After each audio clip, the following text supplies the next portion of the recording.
Avvalambor rahmat shu rahbariyatga. Men Artel kompaniyasidan keldim. Artel kompaniyasi respublika bo'yicha eng katta ishlab chiqarishlardan biri.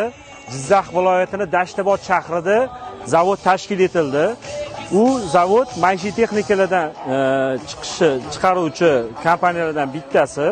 Xolodilnik kir mashina ishlab chiqarish zavodi va o'ziga 5000 ta odamni ishga sig'dira oladigan katta zavod. Shu maqsadda respublikamiz bo'yicha Xorazm viloyatidan katta yarmarka tashkillashtirib berdinglar. Urganch universitetida katta yarmarka mana bo'lib o'tyapti. Shu paytgacha mana 2 soat ichida talabalar o'z qiziqishini bildirishdi. 50 ta talabani suhbat asosida hujjat taqdim qildim va yana bundan ortiq 100 tacha talaba hozir qiziqish bildirishyapti.